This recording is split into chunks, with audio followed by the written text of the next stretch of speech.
buscar o caminho do auto-perdão é uma estratégia de saúde física, emocional, psicológica e espiritual, nos liberando das conexões obsessivas. O perdão é tão importante que Jesus colocou na oração dominical. É tão importante que Jesus foi exuberante, repetindo várias falas sobre um perdão. E como ele é muito repetitivo, é que ele traz diferentes ângulos em torno da questão focal, que é a atitude de amar um pouquinho mais, que é o ato de perdoar. E isso representa a nossa necessidade. Tá na criança, quando você diz, mas você é feia mesmo.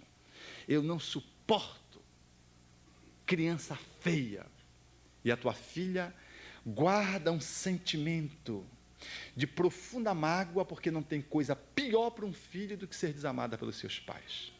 Quantos de nós, quando o nosso filho faz alguma coisa equivocada, nós dizemos assim, eu não gosto de criança assim, que tira nota vermelha, eu não gosto de criança assim, rabugenta, eu não gosto de criança assim, mal educada. Nós dizemos isso. Ou vocês não dizem por aqui essas coisas? Dizemos, e achamos que estamos educando. Não, eu estou mexendo com os brios dela. A criança pequenina, coitadinha, não tem coisa pior para uma criança do que ser não acolhida por aqueles que a própria natureza lhe conferiu, até visceralmente, colocando no útero.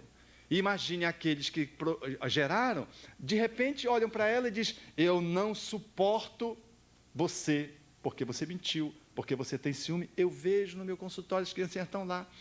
E eu pergunto, e como é que está a questão do ciúme? Aí a mãe me olha, pisca assim, não tem mais ciúme, doutor Alberto, não tem mais ciúme. Quer dizer, que tem muito, né? Não é, minha filha, criança? É. Aprendendo a mentir. Quer dizer, a mãe estimula. A criança vai dizer, eu tenho ciúme sim ainda, mãe. Se a mãe está doidinha para que ela não tenha ciúme, já disse 1000 vezes para ela, não suporto criança ciumenta. A criança, de modo algum, vai perder o amor de mãe. Então, quando a mãe sinaliza, ainda que levemente, já acabou o ciúme, não é, minha filha? A criança, antes de acabar de dizer, a criança já está fazendo assim, e está possessa de ciúme. O ciúme aumentou, ao invés de ter diminuído, aumentou, porque o ciúme que não é trabalhado, ele aumenta. E quando eu nego o ciúme, que a criança tem ciúme, eu não dou chance dela trabalhar. Eu estou dizendo que essa atitude gera uma mágoa na criança. Depois a gente não sabe por que a filha ou o filho é tão inseguro nas relações amorosas. O namorado se retardou no telefone para telefonar, ou chegou um pouco atrasado, ela já está insegura, porque desamor, baixa autoestima, relacionado a uma mágoa de uma mãe ou de um pai que trabalhou aquele ser de uma forma bastante desqualificadora, não dando continência para aquela criança. Aquela criança foi se desenvolvendo e aquela encrenca que não foi trabalhada continua embaixo do tapete. Aí fica um adulto absolutamente seguro, ciumentão, com ódio do pai, mas não sabe que tem ódio do pai e da mãe. Você gosta do seu pai? Adoro meu pai. Qual é a coisa mais sagrada que tem na sua vida? Meu pai e minha mãe. Mas tem um quadro profundo, às vezes, de mágoa. Eu atendi um jovem agora, só para vocês entenderem essa questão, de 18 anos. Ele me procurou, filho de um colega meu, médico da classe médica, eu não o conhecia, esse profissional, e o filho dizia, doutor Alberto, eu estou numa situação dificílima, porque eu tenho TOC. TOC é a síntese de transtorno obsessivo compulsivo. É um transtorno psiquiátrico. Ele estava no nível tão intenso que ele estava dramaticamente sofrido. E ele dizia, o meu problema, doutor, é que eu tenho que fazer medicina porque o meu pai é médico. Ele, depois de narrar a história dele, os sintomas, que eu vou escrever para vocês rapidamente, ele dizia assim, doutor, e começou a chorar, disse, o meu maior problema, doutor, é que quando eu era pequenino, ele começou a chorar. O meu pai me levava para a clínica e disse, olha, aqui isso é para você dar continuidade, você tem que ser médico. E doutor, eu nunca quis ser médico, sabe, doutor? Eu sempre quis fazer comércio exterior. Olha, de pequenino, ele adorava essa ideia de fazer comércio, ia para a casa de um tio, o escritório de um tio, que era exportador, e adorava, desde pequenino. Está dentro da alma daquele espírito. Aí ele foi crescendo, o pai engessando, a mãe disse, você vai ter que fazer direito.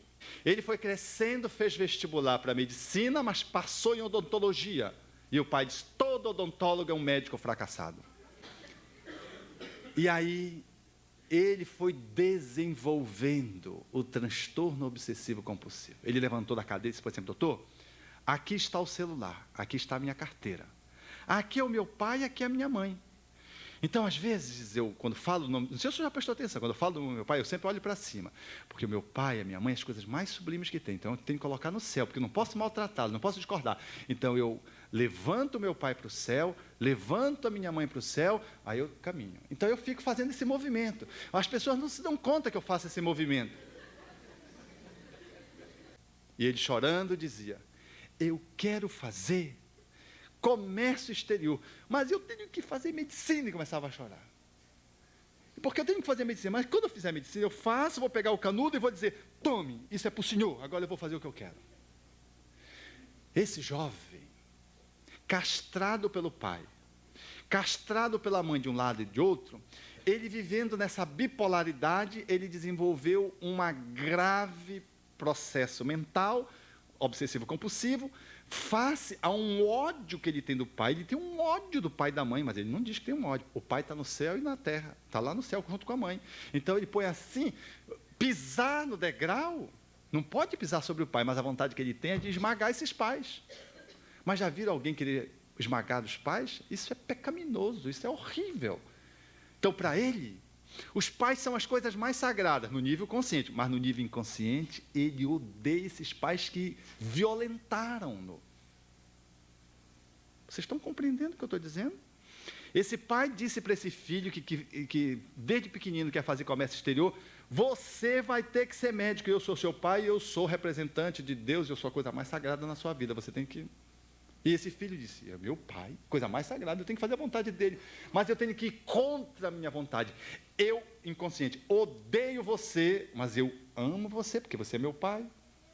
Eu não posso fazer nada contra a vontade de quem eu amo, que é a pessoa que me colocou no mundo, que pagou meus estudos, que pagou minha comida, que me deu um corpo. Vocês entenderam o que é o conflito? Esse é o conflito do transtorno obsessivo compulsivo nesse jovem. Aí dentro tem um núcleo de mágoa imenso que ele não dá conta de resolver tomando 3 remédios psiquiátricos. 3 medicações psiquiátricas. E o pai meteu na cabeça que ele tem que fazer medicina. De tal ordem que agora, depois de tanta dor, ele começou, não, meu filho, você pode fazer o que você quer. Mas é uma fala que já não encontra eco, porque o filho, desde pequenininho, foi aprendendo a ouvir aquilo que o pai disse. Então, ficou o que o pai disse. Desfazer isso é um processo psicoterapêutico longo, de perdão. E trabalhar a cabeça do pai, para que o pai e a mãe possam ajudar o filho. Esse é o caminho do encontro. Então, o nosso filho, quando a gente diz, eu odeio criança mentirosa, com boca suja, costumamos dizer assim, né? Pode ir para lá. Não, eu dei uma dura nele. Você acabou de estar matando a tua criança, instalando uma mágoa nela.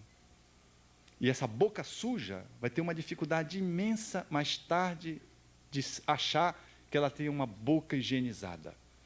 Tudo que ela diz, que ela faz, que ela diz, não, mas eu não sei, eu não tenho firmeza, eu acho que não estou dizendo a verdade. Tudo que ela pode falar as coisas mais bonitas, como tem jovens belas, jovens belos. Você, mas que coisa bonita, você, que tipo você... Não, eu sou uma pessoa muito feia. Todo mundo diz que eu sou bonito, mas eu sou feio. Às vezes é um manequim, mas fica se achando horroroso, porque os pais começavam a usar expressões depreciativas para o filho, querendo educá-los.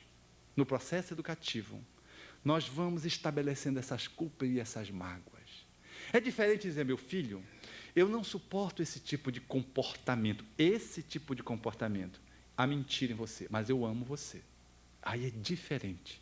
Eu separo a criança do comportamento que ela tem. Eu acolho a criança e digo, este comportamento eu não gosto. Isso me entristece. Essa atitude que você faz, que você procedeu ou que você disse, isso me incomoda, mas eu amo você. É uma atitude diferente. Então, como é que está o ciúme? A mãe, por exemplo, meu filho, como é que está o seu ciúme? Está muito grande? De 0 a 10, quanto é que está? Essa é uma mãe acolhedora, porque a criança sabe que mesmo ela tendo ciúme, ela é amada. Porque a mãe já lhe disse: minha filha, essa é uma situação muito difícil para você. Observe bem, isso vai machucar você, isso deixa você inseguro. Vai trabalhando com a criança. Diz assim: eu não gosto desse ciúme para mim, também acho que para você não fica bem, mas eu amo você. Eu não equivalo, eu não igualo ciúme ao meu filho. O ciúme é um comportamento que o meu filho poderá ser livre, poderá se ver livre. Mas o meu filho, o amor pelo meu filho, a despeito de eu não gostar do ciúme que ele tem, é incondicional. Quando eu assumo essa posição, eu estou dando continência para o meu filho se sente integralmente amado. E quando eu pergunto: e aí, como é que está o ciúme? A mãe olha e diz: fale você. Quando tem um processo educativo nesse segundo formato. E a criança diz: tio, está grande, eu tenho vontade de meter o dedo no olho dos meus irmãos, tenho vontade de passar uma rasteira em sei quem, não suporto quando meu primo vem para casa. Essa criança está trabalhando ciúme. Essa está trabalhando ciúme. E não está guardando culpa do pai e da mãe. E aí, como é que você faz? Não, mamãe tem conversado comigo, não sei o quê. E a mãe, aí nós interagimos. E eu sempre valido. Que bom que você está reconhecendo que você tem ciúme. Porque quem não reconhece que não tem ciúme, não trabalha o ciúme. E quem reconhece tem condições de trabalhar. Não estou aplaudindo o ciúme e também não estou recriminando a criança. Eu estou fazendo uma reflexão num comportamento que poderá fazê-la sofrer mais tarde, mais do que está fazendo sofrer agora.